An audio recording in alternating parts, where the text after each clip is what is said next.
All right, we are live. So in this short video, I want to just talk about kind of a little bit of math behind Newton's method to understand the method and why you can get different kinds of results. It's actually also a really elegant method, kind of give you a sense of basically how people come up with numerical methods. So again, our goal is we want to solve the equation f of x is equal to 0. In this case, let's just assume this is a scalar equation, so we don't have to worry about matrices and things like that. So our first challenge is f is an arbitrary function, but what we can do with f is we can do a first order Taylor's expansion.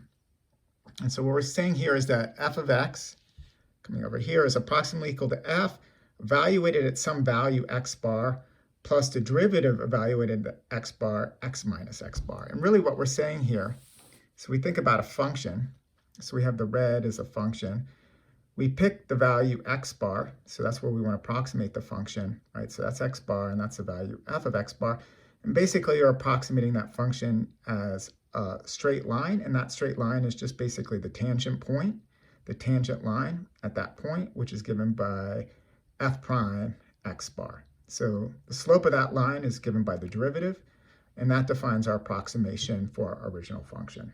So that's kind of a linear approximation using Newton's method. Using a Taylor expansion.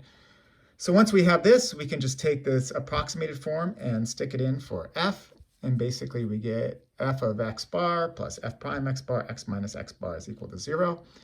And then what we can do is we can just rearrange this expression and solve for x. And x is equal to x bar minus f of x bar divided by f prime of x bar.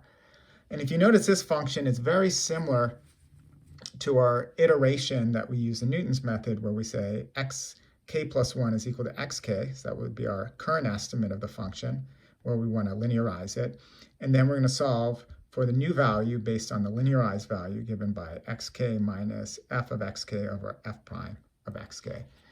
And we can see this with just a simple numerical example. So let me pull up the next sheet. So again, we have our formula, right, for Newton's method. And if we think about a function, right, so we have some function here, f, right? And what we want to do is find the value where it intersects with 0. So that's that black point. So initially we have some first guess, x of 0, right? That's our initial guess. And then we linearize the function at that value, x0, and then use that linear function to find a new guess for the 0, which is x1. And then we can come back, we can linearize it again and come down to 0, and then come up, and then eventually it is going to converge that final point. And that's basically the idea of Newton's method. We're just linearizing the function to get a better estimate of the 0, and then we keep on repeating that until eventually we converge at that value. Now, the challenge, of course, is when we have the function x squared is equal to 1. So here we have two zeros. So if I was to pick an initial point here as my guess, right, I'm going to come up to this value, and then I'm going to take the tangent down, I'm going to come back up, the tangent down, come back up, and eventually converge that point. Same if I picked over here, right, this point, I'm going to come back up, I'm going to take the tangent here, and then come back down and converge there. So depending on where your initial guess is, where you're going to get this answer or this answer. Where things get problematic is if we have a point where the gradient is 0. So here when we linearize it, we see it's actually parallel to the x-axis down here. And in that case, because it's parallel, it's never actually going to converge or intersect with that 0 value. Or another way to think about it is when we have a 0 here, right, when this value is 0, basically we're doing a division by 0. And that's why it crashes, and that's why we don't get an answer when our initial guess is 0 in the sample problem. So that was kind of just a quick overview of the math, just so you can get a sense of how Newton's method works. Obviously, the algorithms in the root command are much more complicated than this simple algorithm. So we've already seen things like the secant method. And so a lot of the more complicated algorithms are basically extensions of things like the secant method to multivariable systems. And then there's a lot of linear algebra that goes on.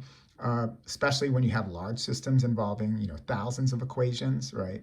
And then you have to make sure you have efficient algorithms for solving kind of the linearized equation, which is still a linearized set of potentially 1,000 coupled linear equations, and then you need solvers for that.